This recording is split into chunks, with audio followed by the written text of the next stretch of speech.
sa worship service, Hebrews chapter 13, verse 5 up to 6. Hebrehanon, kapitulo 13, versikulo 5 ngadto sa igalag migsoon 6. Ingon sa pulong sino inunot ninyo inyong mga mata diha sa inyong Biblia. Ug kung English musabay sa ako dahil ang Bisaya i-ready sad kay mo pagkaman pagbasa padung sa 6 basa sad no. Ug ihangyo tanan sa pagtindog ang walay kabilingan isip pagtahod sa pulong sa Dios. Igalag migsoon katulang way kabilingan. Una ang mga English hangtod mahuman ay hada ng Bisaya. Okay, Hebrews chapter 13 verse 5 up to 6. Ingon sa pulong sa Ginoo, ready begin. Let your conversation with covetousness and be content what is things and we have had said, I will never leave thee nor forsake thee. Sa size, so that I boldly say that the Lord is my helper, and I will not fear what man shall do unto me. Ang Ginoo magplangan siyang pulong o para sa mga Bisaya palihog. Ready begin. Makontento ka mo sa unsay anakan mo.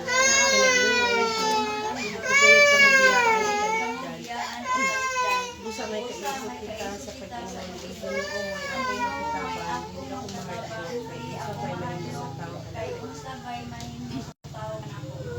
Amen. Ginogyod para nung magpanalangin siyang pulong magpreta hayata sa pagsugod. Mabilin sa pagtindog. Dalaygon og labing kamahanan ng mga Dios Ginoo nga nasa langit. Salamat kaayo Ginoo sa kahigayunan nga diin sa makausap pa makapamalandong na usab kami sa imong pulong karon nga panimbahon. Ginoo ikaw magapanalangin sa imong pulong nga mulanog karon aron dili mong sayang mobalik sa imong presensya. Ug ang matag-usa nga nagapamati palihog panalangini aron kini may gabayan niini nga semana sa pagkinabuhi adlaw-adlaw nga malipay ikaw sa among kinabuhi. Sa amo pagpadayon karon Ginoo palihog ikaw magapanalangin kanamo og makig-uban kanamo. Gitugyan og yampo og gihangyo og pasalamatan ng tanan. Diha lamang kanimi Ginoo piglamas Kristo nga among luwas. Amen. Lingkod ta pagbalik. Ingon sa pulong sa Ginoo, higala ko og maigsoon atong reviewon sa pagbasa. Let your conversation be without covetousness and be content with such things as we have. For he had said, I will never leave thee nor forsake thee. O sa versikulo 6, so that we may boldly say, maisugod ako, nga musulti kaninyo nga ang Ginoo mao ang akong magtatabang. The Lord is my helper, and I will not fear what man shall do with me. Dili ako mahadlok bisan kinsa nga mga tao nga mo against kanako. Kaingon sa pulong sa diga sa mensahe sa awit, igala kumigsoon, if you are for us, who can be against us? Muna igala kumigsoon. Og matud pod ni David ingon niya, bisan magalakaw ako sa walog sa landong sa kamatayon, ako walay kahadlok Ginoo kay ikaw uban kanako. So dili gyud mahadlok bisan kinsa nga mga tawo nga mo against nga naman dunay Dios nga nag-amping ug nagmahal kanato. Amen. So igala kumigsoon, dili kita dapat mahadlok kay ang Ginoo mao ang atong dali nga magtatabang. The Lord is very present help sa matag usa kanato. In time of needs, ang Ginoo amping tagbo sa atong panginahanglan. Gatagbo man gani si Ginoo ang atong panginahanglan. Gigalak migsoon nga di ta mabanlod sa linaw nga kalayo. Kini pa ang atong gikinahanglan matag adlaw. So igalak migsoon sa dili magkabalaka sa imong kinabuhi. Dito ta mo salig sa Dios. Kay siya ang atong dalampanan o kasaligan, siya ang atong kusog. Dali siyang mutabang kanato. according to Psalms chapter 46 verse 1. Higala kumigson, prove our faith to God. I-prove na to nga dita babalaka tungod kay adunay Ginoo nga mutagbo sa atong panginahanglan. Usahay subo lang pamalandungon dili mao ang atong pagpaningkamot. Kay nga naman unahon nato ang ato ayha ang Ginoo. Gitawag siya sayop na bali. Pero ingon sa Ginoo kung panginahanglan ang imong gikinahanglan, unahon siya mga butang idugang ra. Amen. Ug salamat nakatuman ta na karon kay niata, di ba? Amen ba? Mo nagala kumigson. So kusgan ninyo sa pagkuan aron magkuan sa live, no? So amen. Okay, no salamat sa Ginoo, dalay gyud Ginoo. So unsa nga nang atong mga i-prove ang atong pagtuo sa atong panginahanglan mo tagbo ang Ginoo sumala sa iyang kadato, sumala sa verse ni nang Rimi. Higala kumigson, no? Unya higala kumigson. Una nga butang na kanyang gitawag siya abundant provision. Nag-awas nga pagtagbo sa panginahanglan nimo og nako. Og pusa dito gyud ta mosalig sa Dios. Una nga butang ngano nga mutras kita sa Ginoo, i-prove nato ang atong pagsalig sa Ginoo tungod kay naa kanyang abundant provision. But my God shall supply all your needs according to His riches in glory by Christ Jesus. Amen? Amen. Og ang tao nga namao ang pagdakop sa panalangin nga gikan sa Dios, nag-apply sa pulong si Ginoo nga diin nagmatinumanon sa pagbuhat sa bulaton sa Dios. Higala kumigson. Asa mabasa? Proverbio kapitulo 25 at 28, amen, versikulo 20, a faithful man shall abound with blessing. Ganina, gisulti ni preacher, choose nato nga natas kalisod. Nga naman, dili mao ang pagdakop sa panalangin. Pero kung magmatinumanon ka sa pagpangalagad sa Ginoo, ipagdagayday sa Ginoo ang nag-awas nga panalangin. Basta abundant, gitawag na siya overflowing. Mao ni siya ang gitawag siya baril, nga sudlan sa nag-agas nga panalangin. Abundant gani, sige na siya agas, ug sige po na siya awas. Nga mo pisik ngadto sa uban, nga mga katawhan, nga atong maigsuon, nga nagpinahanglan sa atong tabang. Amen? Busayaw hikaw. Kay ang gahi o bulsa sa pagtabang, mauna ang gahi po ipadagayday sa Ginoo ang panalangin. Nga naman, di ka kakuot. Higala kumigson, a faithful man shall abound with blessing. Unsa gisultis po sa Ginoo, ang magahatag, paghatagan, dinasok o tinantan, ibutang sa iyang sabakan. Amen? Kung maghatag ka, ningon ana ra sa gitawag siya ga galon, ibalik si Ginoo, itanta na, kabantay mo na sako, itanta na siya. Pag humanin, idasok, o ipa-usdong pagyod si Ginoo. Mauna siya ang overflowing nga panalangin. Amen? Kung nag-uli punta sa iya sa Ginoo, mauna pagdakop sa panalangin.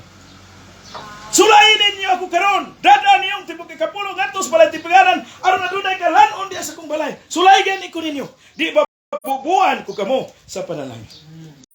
Usa ka tawo lagi nga diin nagsabot sila sa Ginoo. Ingon sa Ginoo tao, ali sabot ta.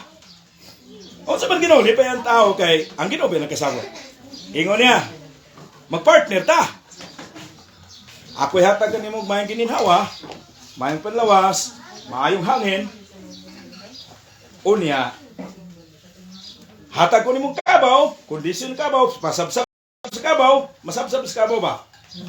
Maayong ulan, maayong init, o hangin. Nga timpla sa talamnon. Aron mo kita kagabot. Lipay kayang tao, subahin ta. Ay, salamat. Maura na imuha. Ingon niya, maura na imuha paghago lang.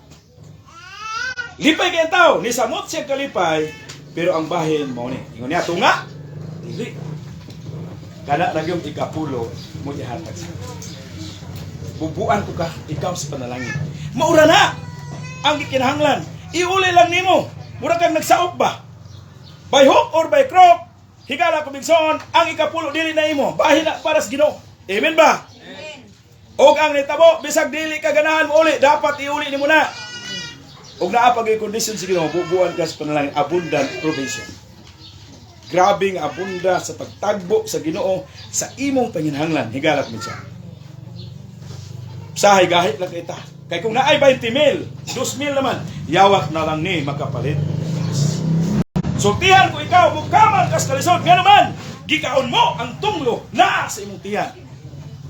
Higala og mga igsoon. Pero kung giuli nimo yan sa Ginoo, ang Ginoo mo bukbo sa mga panalangin, abundant blessing para sa matinumanon nga Kristohanon. A faithful man shall abound with blessing, according to Proverbs chapter 28 verse 20. Imong choice ug akong choice nga gusto ka nga moabunda ang panalangin di asin kinabuhi. Dili man kay kwartara ang panalangin. Kalipay, kalinaw, maayong panlawas ihatag sa Ginoo. Pero pangutana, kung nagsakit gitong luba pareha ka pa sa Israel, dili oy. Kaya kung mingon tang gitong lumura na siya si ang igsoon akan ng barkada ni Job. Gitong lo lagi ka, yung ni Job, mo gid ko makasalagot. Ang gitong lo lagi ka. Do, luoy yung taon sa Pastor Israel, nakalayas. Usahay mo abot ang balatian to check the condition of faith. Kung kumusta ba? Musibog bata sa pagpangalagad sa Ginoo. Amen? Amen. Pero sa daha nga padayon ka mga alagad sa Ginoo, ang Ginoo bahala. Basta padayon usab ka, musalig sa Ginoo. Salamat kay Sister Joy. Lisod kay na iyang kaimtangan. Siya may banarbaho. Siya pa'y mabantay sa iyang bana. Dito sa hospital. Pero grabe. Pero salamat sa Ginoo kaya nakalugar gyapon siya sa pagpangalaga sa Ginoo. Bisan gisukuso sa mga problema suliran sa kinabuhi. Dili tanan na nagbalatian gitungod sa Ginoo. Kung dili to check the condition of faith. Okay ba? Makapangalagad pa ba gihapon? Amen? Sama sa gitawag siya grabe nga obstacle. Nga diin. Grabe ang kalaban. Kita dagatang kalaban. Ang atong kagalingon kalaban ato na yung Apostol Pablo, matag-adlaw gidumog ko ang akong kagalingon. Imo ba kung di ni gusto mga lagad, imo ba dumugon nga mga lagad ka mo nang Apostol Pablo? Og ang netabo igalak mig suot iya gining nabuntog sa grasya sa Ginoo. Og ang netabo mura na siya og kang Gideon, imposible kay may tabo. Motong verse sa mga bata ganina. Nga mapildi ang 135,000 sa 300 na. Bigyan ako akong gidivide-divide. Ano yung mix? O abot sa una-una. Akong gidivide-divide. Pilay mapatay ka isa. Persultihan ko ikaw. Tungod sa pagkagamhanan sa Dios, duhara ang napatay nga mabasa sa Biblia ang prinsipira nga duha. Mo'y napatay. Pero grabing dagan sa mga sakop sa Midianite. Unsa nga gahom ang gigamit sa Ginoo. For with God, nothing shall be impossible. Napildi ang 135,000 tungod kay diha sa Ginoo. Walay butang nga dili mahimo. Higalak magsoon sa liga nato ang Dios. Prove our faith to God. Nga siya magtagbo sa abunda nga panginahanglan. Pagtuman lang sa kabubuton sa Dios. A faithful man shall abound with blessing. Pagkalipay lang sa pagpakalagad sa Ginoo, tanan handom sa kasigasing ihatag niya. According to Psalms chapter 37 verse 4, delight yourself into the Lord and He will give the desire of your hearts. Pagpamalandong sa pulong sa Ginoo, adlaw o gabi. Ganaman. Ingon siya, ang iyang kalipay mao ang pagpamalandong sa pulong sa Dios, adlaw o gabi. O bisan unsa, take note, bisan unsa ang ginabuhat niya, siya magulas. Kasama sa kahoy nga tanong sa dapat sa kapatid. Abundant life ang ihatag sa Ginoo. Abundant blessing. Abundant provision ang ihatag sa Ginoo. Matag sa kanila. Basta magtuman tas pulos Ginoo. Atong kalipay, mao pa pumalandong sa pulos Ginoo. Pangutana. Ayat ng tingali ka makaabli sa Biblia kung ana-ana simbahan. Higala og may isong ang lisod pagid ana kung dili pagid simba, wala makaabli sa isa ka semana sa simbahan dili pagid makadungog sa pulong sa Ginoo. Ang nindot na lang kay pananitan si pastor, dili mag-abli sa isa ka semana sa Biblia, pero sa dinhi sa simbahan nakadungog ako ug wali ni preacher. Ay, bithan na, di ba? Muna higala kung may igsoon, no? So, prove now our faith to God nga ang Ginoo mo tagpo sa atong panginahanglan abundant provision. Sunod ayon is i-prove na to itong pagtuo. Dili ta kabalaka. Wa man gani mabalaka ng langgam ng lupad-lupad sa kahanginan nga wala gid na sila nagpugas. Pero ipakaon sa Dios. Sunod igala ko migsoon, dili lang kay i-prove nato ang atong pagtuo ngadto sa Ginoo abundant tungod kay naa kaniyang abundant provision, naasad kaniyang assuring promises. Kung magsaad siya tinuod gyud. Mayroon siya ibubo ko kanimo tungod kay matinumanon ikaw nga ana. Ibubo gid niya. Di gid na siya mamaka. Gitawag na siya assuring promises. Ang assuring promises, gitawag na siya sigurado. Siguro na. Sigurado na. Basta musulti ang Ginoo, walay naktawan na. Grabe ang promise. Nga kung ikaw magpalipayon sa pagpangalagad sa Ginoo, handom sa mong kasing-kasing uyon sa kaputon, ihatag niya. Kung ikaw na malandong sa pulos Ginoo, adlaw gabi nga diha ang imong kalipay, bisan unsa ang buhaton nimo siya magpusuagon. That is assuring promises.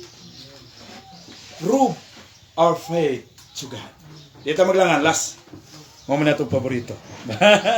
Ug sa eskwela ta, gitawag na siya resist ang paborito nato. No? Okay. Prove our faith to God.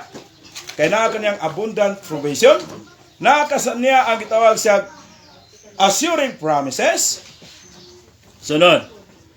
Ana kaniyang always better present help in time of needs, in time of trouble. Ay kabalaka preacher ako ray forward sa mga lingkod niya. So muna igala ko migsuon. Tulo ni siya ka og tulo ka pi. Igala ko migsuon, always better present help ang Ginoo sa ato. Dali siyang mutabang kanato kay siya ang atong dalampanan. God is our refuge in our strength. Og siya dali nga mutabang kanato in time of our needs, in time of our troubles. Nagtrouble ba imong kasing-kasing? Ang gikinahanglan nimo og nako kung nagtrouble ang akong kasing-kasing, muluhod ka sa Ginoo mangayo og tabang, Lord, please help me. For example, gitawag siya, higala ko migsoon, balik mo magparisyon sa ta. Ingon ni pastor. Kanang singa na. Pastor John. Kini si Pastor Limbag kay sada mo ko paminaw. Inanaagit na niyang habit nga. Kanang gitawag siya, kamantay mo kanawali. Kanang gitawag siya. Higala kuminson. Ang tabang sa Ginoo sama kang Pedro nga naunlod siya. Dali siyang miingon sa Ginoo, Lord help me. Ayaw paglangan-langan. Tawga ang Diyos sincerely. Kung ayaw pagdua-dua, prove your faith to God. Amen. Tawag sa Ginoo with humble heart o with honest heart. Ginoo bahala. Igalag ko mo siya. Abin ninyo, imposible na biyang may tabo nga mapildi pa gyud ang midnight. Pero ang Diyos, ingon niya, gituyo na ko ni para dili sila magpasigato sila kung magaling kay basi mag-rebuild din niya sa sako. Kung dili, para ako mo'y mahimaya o makasigato. Sa kadaugan nato, ingon nga nakalatas sa mga problema. Kung dito ta nisalig sa Dios, ang Ginoo may mahimaya o makasigato. Amen? Prove our faith to God because naa ka nang gitawag sa abundant provision. Ana kaniya ang assuring promises. Naa kaniyang always better present help in time of troubles, in time of our needs. Ang needs na to, pagtagbo sa panginahanglan, gitagbo sa Dios. Ang needs na to, nga ang atong panginahanglan, nga maato to sa linaw kalayo, ang iyang kaugalingon mo'y gitahan para ikaw ug ako dili maadto sa linaw kalayo. Amen?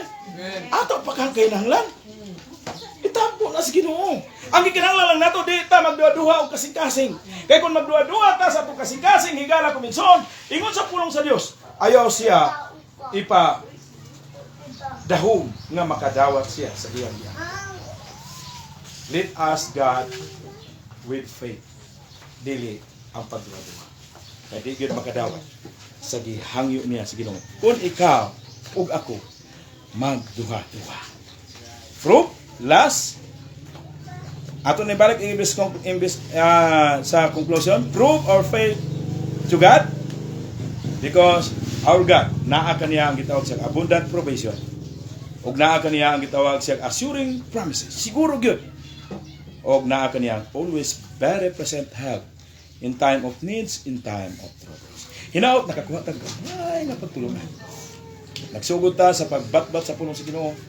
-15 para alas 11. Nahumanta -5 para alas 11. 10 minutos lang. Ura na tayo mag-prayer meeting. No? Ang Ginoo magpanalangin mag-pray ta. Dalay ko ng labing gamhanan ng mga Diyos, Ginoo nga salamat. Salamat sa imong pulong, kaamo na patalinghugan. Pananginig kini sa tagsa-tagsa namo kauna-una ug kasing-kasing. Among migabayan ang imong pulong niini nga kalibutan. Samtang nagakinabuhi kami nga malipay ikaw sa among kinabuhi. Ingon nga imong anak. Ingon nga mga kanakan imong kinabuhi. Itudloan kami sa imong pulong nga among i-prove ang among pagtuo di kanim Ginoo. Kay naluwas kami pinaagis pagtuo, pagsalig di kanim Ginoo. Gusto na mong i-enjoy amo ikaw ang gidawat. Ingon nga among Dios ug manluwas ang kinabuhi. Kay naa kanimo ang abundant provision. Ana kanimo ang assuring promises. Ana kanimo ang very very present help in time of troubles, in time of needs. Salamat Ginoo. Imo ang amon igabayan sa pagkinabuhi adlaw-adlaw nga malipay ikaw sa among kinabuhi. Gitugyan og yampo og gihanap salamatan tanan diha lamang kanim Ginoo nga mas Kristo nga among luwas. Amen. Okay. Yatag nato ni Petsere para sa closing hymn. Yan added to sa Bible. Salamat sa pulong sa Ginoo. Karon atong abrihan atong mga himnal sa page 198. 198 sa itong mga himnal. Sa Diyos ang himaya. Ana? 198 sa itong mga himnal. Ana? Atong pagkaluwanan. Ready? Sing! Sa Diyos ang himaya kay gugma siya. Kanato gihatag niya si Jesus ang ato nga silot gibara niya Magakinabuhi kita sa dayon. Dahil kunta sa Jesus, pasidunggan siya. Dahil kunta sa Jesus, magpalipayon ka. Ang dalan siya ngadto sa amahan. Siya himayaon kay gamanan man. Verse 2. Kalwasan nga hingpit tungod sa dugo, gisaad sa Diyos sa mga magtuo. Ang makasasala pasayuon niya sa dak na gayon nga mo salig siya. Dahil kunta sa Jesus, pasidunggan siya. Dahil kunta sa Jesus, magmalipayon ta. Ang dalan siya ngadto sa amahan. Siya himayaon kay gamanan man. Atong kalipay na kang Jesus nga nagbuhat sa mga dagkong butang. Apan ang kalipay tang dili tugngan, mao ang pagbalik sa Ginoo ta. Daygon ta si Jesus, pasidunggan siya. Daygon ta si Jesus, magmalipayon ta. Ang dalan siya ngadto sa amahan. Siya himaya man. Amen. Karon akong yatag nga pastor para sa welcome and announcement. Pastor. Salamat, Prince Ray.